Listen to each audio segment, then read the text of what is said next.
All right, so in this tutorial, we're basically going to cover how to make a 2D platformer game. This is just the start of it, really basic, getting the mechanics down. What we get done basically in the first class of game design. You would want to, open Unity up, such as it were, and then you'd make a add a new project, or sorry, go new, and then choose your version, and then you would just choose the setting to make it 2D. And put it in a folder, but I'm not going to cover that right now. Okay, so I'm just going to make a basic platformer, and I'm going to use mostly what's already in here. So first things first, I'm just going to go ahead and do GameObject, and we're just going to create a 2D GameObject sprite, and we're just going to call this one platform. This is where I'm going to stand on, okay? And this will all change eventually, which is these are just stand-ins.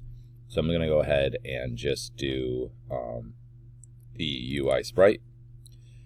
So I click on the little target symbol so that I can actually put an object in there. Okay, so you're going to notice it's not very big, so I'm going to click on Scene tab instead.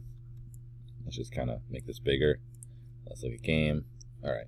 So the reason why I can't see it in the game view is because if you look at the position, see it's this, this, and this. So I need to go 0, 0, and then let's try 0. There we go. So the Z is depth. So what was happening before is that if I switch out of 3D mode, you'll see, okay, so there that is, right? But here's my camera. It's looking over here. It was actually back here, so that's no good. But once I zero this out, now it's in front of my camera. Okay, so that's why that was like that. Okay, let's get this zoomed in here. Okay. So I have it here. So it's Alt right mouse button to zoom in and out, middle mouse button to pan. Okay, so I got it here. I'm gonna hit W, which is this right here for the move tool. I'm just gonna move it down, and I'm scale a little bit wider, like so. And I'm going to give it a color. I'm just gonna click on this color here, and I'm just gonna make it green because that's kind of obvious. Great. Okay. Yay. So we got that going on. That's pretty good. Good. All right. So now the other thing we need is a player character, right? So let's go ahead and do that. So GameObject, and we're actually going to make this a little bit differently. We're going to create an empty, and I'm going to rename it player. Okay, and I'm going to zero this all out again. 0, 0, 0. These are the transforms of position here. So now it's there. I'm going to hit W. Go over here. W. And move this down so that way it's right there. But you see it's empty, there's nothing in it.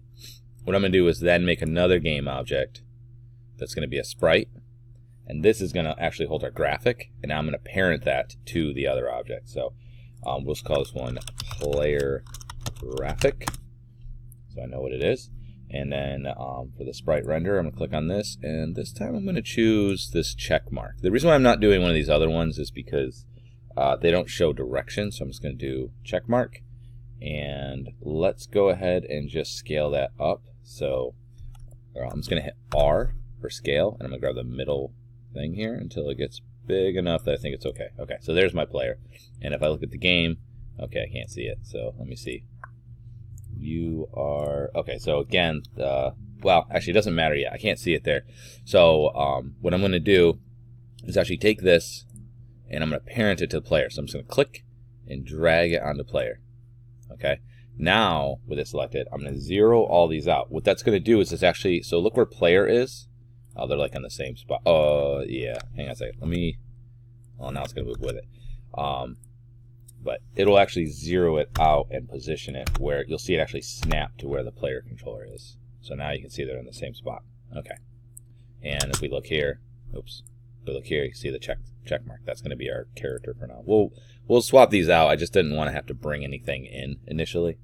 Okay. So that's going to represent our graphic. That's good. All right. So let's go ahead and just save this. So Control-Shift-S or File Save As. And I'm just going to go ahead and save this in my assets folder. There's a scenes folder, and I'm just going to call it level 1. Save, and I'm just saving over the old one. That's fine. Okay. Now what we need to do is, if I hit play up here, that'll start the game. Nothing's going to happen because all I literally did is just slap on some graphics there. So that's not really kind of getting it done. So what I need to do now is I got to go through and actually add stuff to make this work, right? So I'm going to select the player, and what I'm going to do is I want it to have gravity, so it falls, right? So we can jump and what have you. So I'm going to add a component. It's going to be physics 2D, and we're going to go ahead and we're going to add a rigid body 2D. Okay? And the other thing I want to do is this. It's not going to be super obvious right now, but if you look, you see there's constraints here for position. So position will make it so it can't move in Y or it can't move in X. Although if you put both those on, it isn't going to do too much. There's also freeze rotation Z, which means spinning. I'm going to do that because I don't want the character to actually tip over or anything like that, right? I just want them to move straight. They usually don't rotate. But now if I hit play, you're going to see that it will fall. Woo, yay, but it's falling straight through this.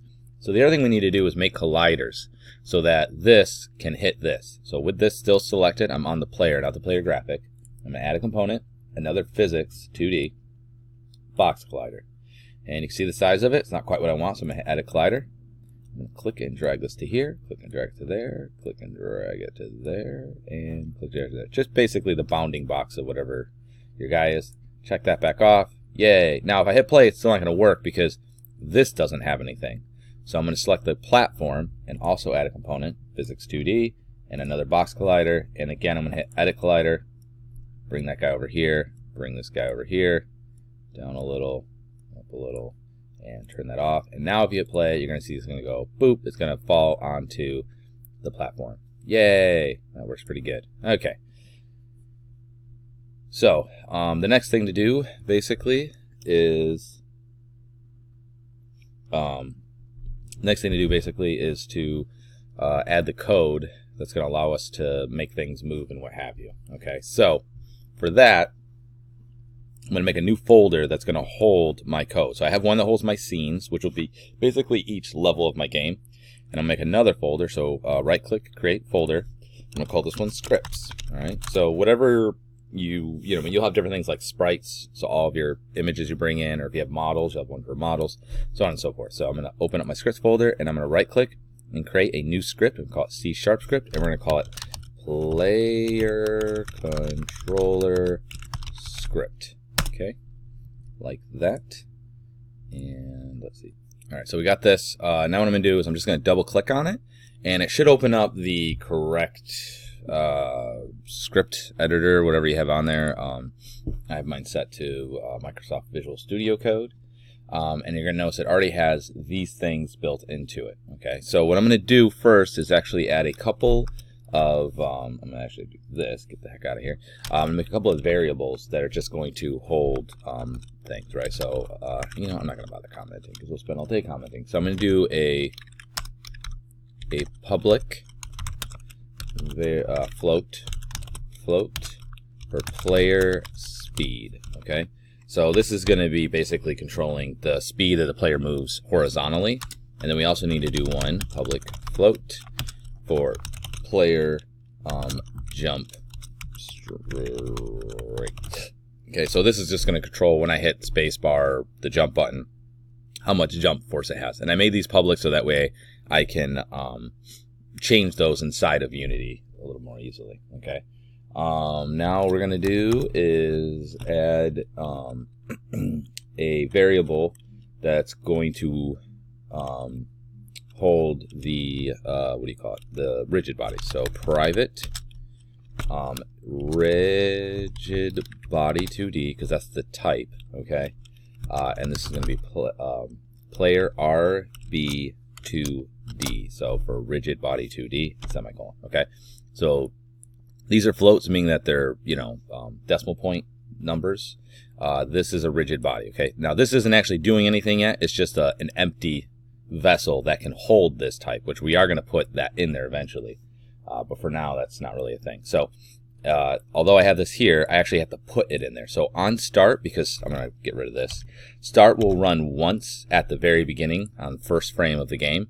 I'm going to actually find the rigid body that's on our character here, so which is this right here, and I'm going to put it inside of that variable. So I'm going to do player RB2D, capital 2D. I'm going to make it, I'm going to assign it the value of get component, And oops, not that. Sorry, get component. And the component I want to get is a rigid body 2D. All right. So basically, what this is here, this bit of code. So I'm saying here's the variable. It's holding that, and then I say, okay, get component. This is a function I can run. So whatever this script is attached to, and we haven't attached it yet, but we're going to attach it to the player. It's going to look for a component, and the component it's going to look for is going to be called rigid body 2D. And basically, I'm going to take that and store it into this here. So that's what this bit of code is. So right when you first start, grab that component and stick it inside of this, so that later on, when I want to apply forces and things, I can use this in order to make my stuff work. Now on void update, this runs every rendered frame, so meaning every frame that the user sees. What we're going to do is we're going to go ahead and basically use this to move our character. This is because I want to be able to move it while it's playing. Okay, so to do that, what we're going to do is we're going to use this player RB2D. This is how we're going to do all of our things. We're going to physically move it using this rigid body, because this is basically like the physics engine. All right. So what we're going to do is we're going to say player RB2D dot velocity. So dot velocity is basically just a property that can have. And so I'm selecting that as being one of the things that it can do. So I'm going to say I want to affect the physics. I want to affect the velocity of that object, okay, of the that component that's on that object. And what I'm going to do is I'm going to assign it a new vector 2. Okay, so basically velocity is either going to need a vector 3 or a vector 2. So if it's a vector 3, it means it has x, y, z coordinates. If it's a vector 2, it just has x and y. I need to do a vector 2 because I'm just doing, I mean, I could do a 3, but I'm only doing a 2D game, so I don't need the z axis at all, unless I did, but I don't for this one. So I'm just going to make a new vector 2. So I had, in order to, this needs a vector. So that's why we have to say make a new vector that we're going to stick inside of this velocity, right? Because if you look at here, it's the same thing. Like if I wanted to affect this position, right? This position is a vector. It's got an x, y, z. So if I want to say, you know, take the position, I'd have to say new vector 3 so that I could put that type of variable inside of there. I can't just slap a number in because it's not a number. It's these 3 values. So that's why we have to make a new vector 2. Okay, so, and then inside of it, I need an x and a y, right? So we need x and y. Yeah, I don't know why that happened. So we need an x and a y, right? Now, in my case, for the y, I don't want to affect the y in this one. This is actually going to, this line of code is just going to track, it's just going to control the horizontal movement. So for y, I'm going to replace the y with this. I'm just going to put player RB2D dot velocity dot y. Okay, and then I'm going to put a semicolon on the end of this just so we don't forget. What this is doing, so for my y, I'm literally saying whatever your velocity is on y, just leave it as y, because this velocity has obviously a dot x and a dot y. So I'm just saying for the y, whatever it is, just have it be that, because I'm not trying to affect the up and down. I'm going to use a different bit of code to affect the up and down. That's going to be for jumping. This is just side-to-side movement, so I'm leaving that one alone. Now for x, I need to put a different thing in here. So what I want to do is have it based off of my horizontal axis. So in that case, if you go to edit, project settings, went over here, come on, come here, project settings, you'll see input, and you'll see we have these different axes, right? So there's a horizontal, there's a vertical. You can see they have these ones that are already built in, but you can also make your own. So right now you see it says 18. If I type in 19, another one will come up. See, it's just going to duplicate the last one. So let's go back to 18. Will it just go away? I guess it will. Okay. So we can make more, but if you look at the horizontal, what that's going to do is it's looking for horizontal movement. So it's going to test for if I'm using the left and right key, the A and D, like WASD, right? So the A and D key. It's also going to look for a joystick and that sort of stuff, right? So it actually tests a bunch of things. So you can use any one of those and it will work. So we're going to test for horizontal, all right? So to sample that, the code is this. It's input.get axis. That's what I want to get, and it's going to be the axis I want to get, because remember those were axes is horizontal. Okay, Now, what that's going to do is it's literally just going to punch that number in. But if I use it just like this, what'll end up happening is the axis only goes from -1, so if you're going left, -1, to +1, which means that the speed is totally clamped at just going, 1 to, it's not going to go very fast, let's put it that way. So I'm going to multiply that times speed. So it's going to be this times the player speed variable that we made earlier, player speed, okay? Now, in order for this to read as one thing, if you remember your math stuff, I have to put this in a parentheses. So put a parentheses here and put one here. That way it'll calculate this for x, and then it will run. So basically it's going to multiply my left and right times my player speed, okay? So that way if I'm hitting, if I'm pushing left, it's going to be -1 times whatever, like let's say 10. So it'll be -10. But if I'm pushing to the right, it'll be 1 times 10, which will be 10. Okay, so that's the idea behind that. So that should work. Just go ahead and save that. Control S. Let's go back here. Look to see if we have any errors. Looks like we don't. So now I'm going to do is I'm going to take this script. I'm just going to click, and drag it onto the player. Okay, go to player. And right now, if I hit play and I try to work it, you're going to see it's not actually going to work. Watch. He'll fall, but it doesn't work. The reason why is if you look, my player speed is 0. So 0 times whatever is not very good. So I'm going to type in 5. See what that does. I don't know exactly. So that's what it's going to multiply my left and right by. And, hey, there we go. So now you can see when I push left and right, it's moving it based on that. So if I want to go faster or slower, I can just change this number, and then I'll have access to it. But that's why we made those public. Okay. So now what I want to do is let's go ahead and fix the jump, right? So I want to be able to jump as well. So I'm going to go back to my code here. And to do the jump, it's going to have to be a little bit different. I'm going to have to basically test, because jump is like you just hit jump, right? There's no, like you tap it. It's not something that's always kind of calculating. I mean, it will be, but kind of not. So what I'm going to do is use the same bit of code I used up here. So, oops, not that one. It's going to be if.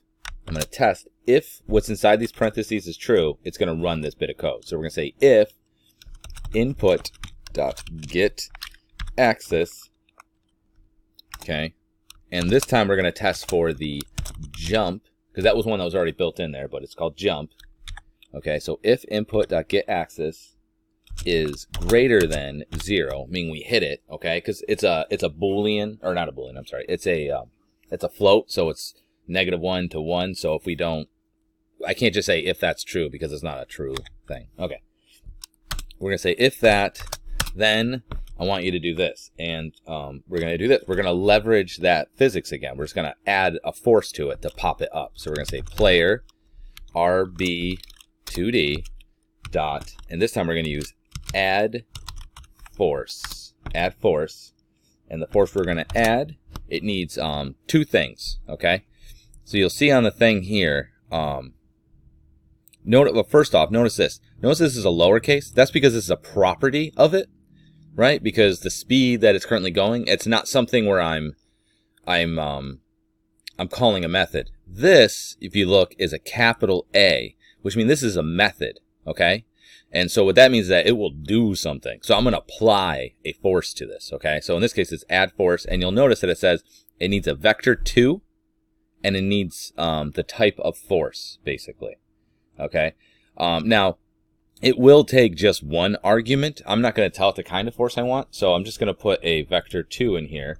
And the type of, you could do it a couple different ways. This is like a shortcut. You could do transform dot up, which means really, it means the Y, right? So I'm going to say, I want you to move in an upwards direction. But again, it's going to be the same thing as here, where it's just going to do, it's not going to be much force. So in order to like add more force to it, I'm going to multiply it times my player jump strength.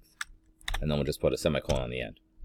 So now, if I press the jump key, right, because if jump is greater than 0, meaning it's being pressed, you're going to add a force onto that physics 2D, and the force is going to add is going to be in the upward direction, and the amount is going to be this jump strength. So I'm just going to go ahead and save that, go back to here, and I'm not going to hit play right off the bat, because just like before, see it's 0, it means it's not going to do anything. So let's try 50, and then we'll hit play. And let's see. So left, right, that's great, and 50 is that, right? So we do have an issue where you can see I can hold it down and it'll just keep going. Wow, it really, there it goes. So we're going to have to fix that. It's a little wishy-washy right now. We're going to do some other stuff later on in the course to make this a little bit better, but it's a good start. Okay, so we got player jump strength, we got player speed. That's all pretty good, right? So, yay. Okay, so now what I want to do is this. You'll notice that when I go left and right, see how the graphic doesn't flip? This is why we did the checkbox and not one of like a square or a circle, because you won't be able to tell that it's flipping. I want to be able to make it so it flips left or right. There's actually a value in here that I can leverage. So if you'll notice that when I have this graphic here, it actually has, where are you at? Yeah, has this flip thing. So if I click it on X, see it flips it, and Y flips up and down. I don't need the Y one, but this one's useful. So I can actually flip it back and forth just by using this, which is pretty cool. So I'm going to use this in order to, you know, get it to work. Okay. So for that, we are going to have to do this. I'm going to have to say, I'm going to have to test whether I'm pushing left or whether I'm pushing right. Okay, so underneath this one, I'm going to do another if. And it's going to be kind of like the other one. We're going to say input.getAxis and getAxis. And we're going to test against a horizontal, because that's our, I was hoping it would finish it for us, horizontal.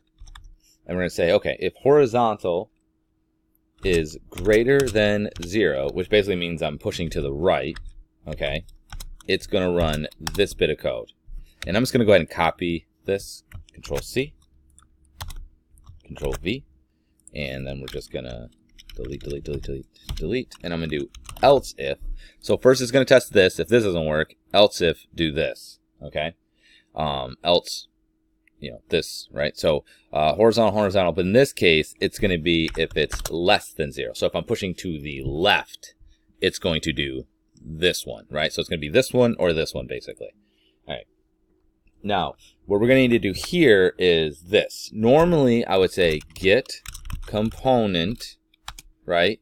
And then I would look for the sprite renderer, because just like before when I was on this guy, I said, okay, get component, I look for rigid body. In this case, I need to get sprite renderer, right? See, these are each different components. There's transform, sprite renderer. This one's got transform, rigid body, box collider. These are each different components that I can get. I can go look for those, right? It's a function that I'm calling, because where are you? Up here. Get component. See, it's capital letter, so it's a function, and what it's looking for is this rigid body 2D, and we put it in there. In this case, it's a little bit different because I can't just grab get component because this is attached to here. It's going to look for the sprite renderer, but is there a sprite renderer? The answer is no. It's actually here. It's in the object underneath it. So there's actually another one called get component in children, because it's one of its children, and we're going to have it look for the sprite, sprite, you show up, sprite renderer. Okay, I want you to grab the sprite, sprite renderer, boom, boom, okay, because that's the function that it's calling. And then, so basically get component in children, sprite renderer, and then you always, when you call a function, there's usually the little parentheses on the end. So this is actually going to look for this, and then in that, I'm going to look for flip X, okay? So this is called dot notation. So if I want to get to an attribute of a component or an object, you do dot. So it's kind of like, you know, if you have a file folder structure, you do / blah, blah, blah, / blah, blah, and that's how you go down different folders. You'll see folders like that when it's a file path. This is the same idea. Even up here, we actually did it, right? This was a property that was inside of this object, right? This is a method that was inside of this object. So in this case, the sprite renderer. So I find the sprite renderer, and then inside the sprite renderer is that flip X. And all I want to do is basically set this equal to false, not flash, false, like that. And what that's going to do is we're going to say that it's a Boolean. So it's either, yeah, I'm on it. It's either true or false, right? So by default, I want it to be false because it's going to be looking to the right, okay? And all I'm going to do is copy this bit of code, Control-C, Control-V, and let's delete there. and this one, if it's going to be true, right? So basically, if I'm going the other direction, flip it. So we'll go ahead and save that. Let's go here. Wait to see if there's any errors. Looks like a not. Let's hit play, and let's hope it flips. So this way, see? Flips back and forth. Works muy bueno. Great. Okay. The next thing I need to do basically is make it so that my character, I can't just keep, this is like Flappy Bird here, right? I can't just keep hitting jump. That's not good. So we're gonna that's gonna be the next thing we fix. To do that, what we're gonna do is we're actually gonna make another object that's gonna be on the ground. That's gonna be under its feet. And what it's gonna do is it's gonna test whether it's touching the ground. And if it's on the ground, it'll say yes, you can jump. But if it's not on the ground, it says no, you cannot jump. So to do that, we're gonna have to make another object. So let's do GameObject, create an empty, because I don't need anything in this. It's just going to hold something. I'm going to take this, and I'm going to parent it to player again. So basically a player graphic and this one. Call this one the ground check, right? Because this is basically going to check whether we're touching the ground. And then zero out these values. Okay, so now he's right where it is. But you'll notice that I have it centered on him. I actually want it a little bit. I want it on its feet. So I'm going to put it towards the base. And then I need to add a component to do the testing. Okay, so I'm going to add component, physics 2D, and we're going to use a box collider. Okay, now that might be a little confusing, but I'll explain in a second. So what I want to do is I'm just going to hit add a collider, and I want you to just make it basically where the feet are, like this, something like that. So basically it's underneath the character, right? But it's below his feet, so that way his feet are touching, okay? And then we'll hit a collider. Now, this right now as it stands, it's just going to be an object that will collide with this. Colliders can do two things. They can either bump into stuff and like reject each other, like they're doing now, or they can actually be triggers. Summertron is trigger. When it becomes a trigger, it will slide through objects. But what it will also do is that it can be triggered. So we can write a bit of code that says, if this is triggered, do such and such, okay? So, that's looking pretty good. What we're going to need to do now is actually create a couple of things in order to make this work. So the first thing I'm going to do with it is, on the player controller, I'm going to add a variable onto it. So I'm just going to go here. So we're going to go up here, and I'm going to add a variable. I'll just add it after these ones. Let's make it public just so we can see it, but it doesn't actually need to be. Actually, we do need to make it public. So public allows us to see it, but it also makes it available to every other bit of code to interact with. So I make a public, and I'm going to make it a bool for Boolean, which means it's either true or false. And I think we did we do a Boolean somewhere here? Oh, right here. Like this property here is a true or false property, right? So anyways, we're going to make a bool, and we're just going to call it ground, okay? So basically the idea here is we're going to have a Boolean, and then we're going to attach to the jump here. We're going to test also, not just if it's being pressed, but also if ground is, if we're on the ground. So if this ends up being true, then we'll say yes, jump. But if this ends up being false, this will not happen, okay? Which will keep us from jumping over and over again. Now, I don't have a way of testing that here. What we're going to do is have this variable actually changed by another script and another object. So I'm just going to save this. It's not going to do anything yet, other than you'll see it. You'll see it here. Come on. You'll see it here, okay? Huzzah. So that's really good. All right, so that's there. But now in order to make this work, I have this ground check, and it has a trigger, but it doesn't have any code that uses this trigger yet. So we have to make a new script. So we're going to right-click, and we're going to create another C# script, and I'm going to call it ground check script. So this basically script is going to test whether we're hitting the ground, and if we are hitting the ground, it's going to, make it work. So after making the script, I'm going to double-click on it, and here it is. Okay, so what we need to do are a couple things. I'm going to get rid of these comments because I already know what those do. I don't need you to be telling me what to do. Okay. So I'm going to need to make I need to do two things. I need to be able to interact with this player controller script. So I have to have a variable that's going to hold that script. So what we're going to do is I'm going to make a variable, and it's going to be called, let's do it again. It's a public variable. Okay. Public. And it's going to be called, the type. This is what's kind of weird. if you remember when we're doing these things here, so like let's say we'll grab this one as an example. Whenever I made, oh actually we'll use the other script as an example. When we have components, they're capitals, right? Because this is like an object that's attached to the other object. So it's a capital, right? So I get this rigid body, this vector also has one, the sprite renderer, right? So those components, they're all capitalized. If you look at this, you'll see that when we make a script, it's the exact same thing as these are. These are just pre-made objects. This is a new one that we make. It happens to be of the type script. So just like that, we actually have to write it the same way. So the type actually is going to be the name of this. So the type is, oops, I keep doing it that way, is player, I can't seem to spell, player controller script. That's the type. And I'm just going to name it the same thing so I know what it is. Player, controller script. Okay. So basically, the type is actually what this is. And then I'm just going to call it this. And so the first thing we're going to do right on start is we're just going to find that and store it into this variable so that I can adjust it. So we're going to say player controller script, right? The variable I made, and I'm going to give it the value of get component. But again, this component is not attached to, this is going to go on my ground check. That script is actually above it. It's in its parent. So just like we did get component in children, this is going to be get component in parent. So it's kind of the same idea, but a little bit different. In this case, we're looking for the component that is this, player controller script. So player controller script, that's the type of component.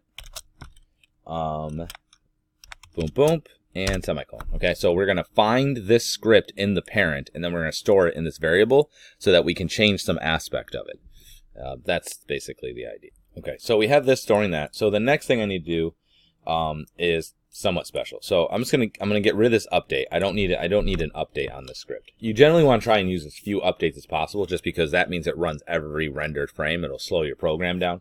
To some extent, there's no way around it.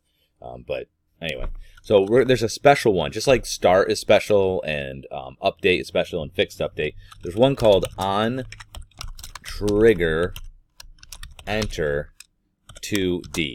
So basically, this function will run if something penetrates this collider. See how we made it a trigger? So if something enters it, this script is going to happen. Okay.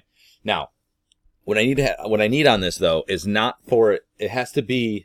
I can't just say do it every time something enters it, because otherwise, if you were to look at my character here, right?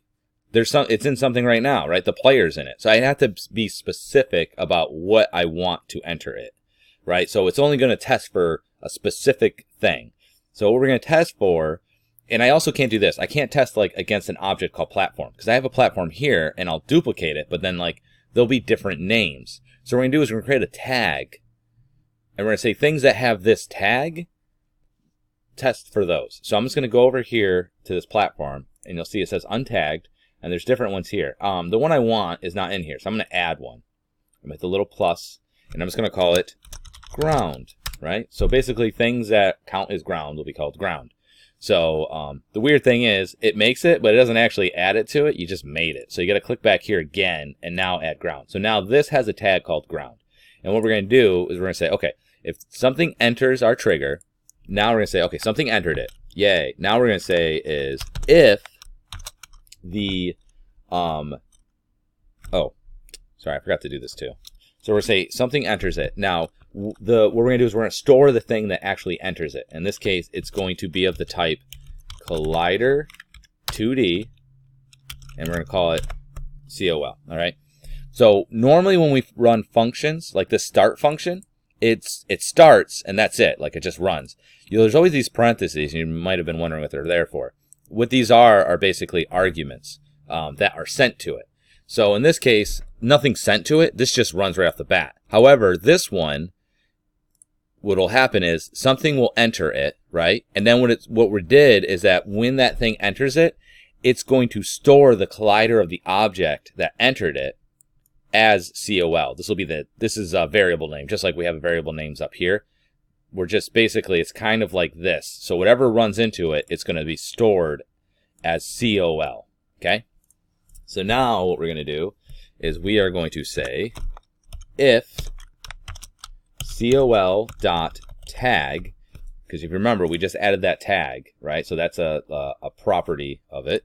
So we're going to say, okay, if the tag of the object that hits, if that is equal, so if you do a single equal symbol, what that is an assignment. So right here, this is an assignment from this to this. We're putting this into this. 2 equals is actually means equals. So if the tag is the same as, in this case, it's going to be ground. So if the tag's name is ground, I want you to run this bit of code. I want you to do player controller script, good, dot ground equals true. So you might dot ground. Let me show you. So if you remember, what we did is we find the player controller script that's attached to the parent of this ground controller object, right? So we find that script. Now, if you look at that script in Unity, right? So here's the script. We find it. Come on, buddy. You can do it. We find it, and then look at, there's a property of it called ground. Just like when we went and we grabbed that flip, right? In the player graphic, we said find the flip, and then we did dot flip. In here, it's this thing, dot ground. That's a property of it. So what we're saying is take the player controller script, the dot ground property, which is a variable. The variables are just properties when it's on an object, and make it true. So basically, if the ground enters it, say, yes, ground is true. Okay?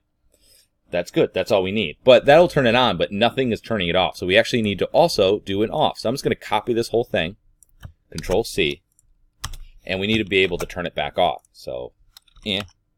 So we'll do void on trigger not enter, but exit. So basically, if it exits it, and we need to test the object, and if the object is ground, we're going to set it to false. So we'll set it back to false if it leaves. Now this will work, but I have run into an issue where it works a little funky. So there's another one you want to add. So I'm going to, in between these, I'm going to put one in here, and we're going to do Control V. I'm just going to paste that on trigger enter 2D again. But this time, we're going to say on trigger enter stay 2D. Okay? And you're just going to leave it exactly like the other one here, the true. But basically, once it enters and once it stays in there as well, you're going to keep it being true until it leaves. So basically, what the script is going to do is you enter, turn true. If you're still in there, stay true. But if you leave, turn back to false. Okay? And we'll just Control S to save it. Go over here. Wait to see if we have any errors. I've been pretty lucky so far. Okay. Now, that's got to go on this ground check script. So I'm going to take this, I'm going to click, and I'm just going to, you could drag it onto this. I could drag it up here. I'm just going to drag it over here. Now, I'm going to hit play. And I just want to make sure that player controller script gets assigned. It did. That's good. Okay. I'm going to go over to player here, and look, see that says it's on. So I'm going to click it back in here, and let's hit spacebar and see if this goes away. Yep. Watch. Boom. So that works. Okay. Now you might be like, oh, I can still jump away because I haven't attached that as one of the things. But it's definitely reading the ground and turning that variable on and off depending on whether it's touching it, which is what we wanted. Now let's go back to player controller script. And what we're going to try and do, see if this works first. I'm not sure where it does jump. So right now we say if what's inside of this is true, run this script, right? But what we're going to do is we're going to say if this is true, and 2 ampersands, that stands for and ground. Now we don't have to say ground. I could write ground equals true, but I don't need to do that because ground itself is either true or false. That's because it's type Boolean, right? So I'll say if you press jump, if pressing, if the jump axis is more than 0, meaning you pressed it, and ground is true, go ahead and jump. All right, I'm gonna go ahead and save that. Go back to Unity. Sometimes the ands don't work that well, so we'll see. I might have to like nest an if inside of another if, but we'll see. So let's see. it works. So it only lets me jump once. Great. So only jumps if we have ground on there. And we can go left or right. That's pretty good. Yay! Alright. Pretty excited. Okay. We are going to call, I think, that good, because that's the basics of, you know, getting the character kind of move. Alright? So, huzzah! Oh, let's save this real quick. So, Control okay. Yeah. Alright. Control S, and we are good. So, we've now got a basic, you know, you could build more of these platforms, you could replace the sprites and stuff, and you sort of have a platform game. Obviously, it's not great, but at the most basic core of it, it is generally working.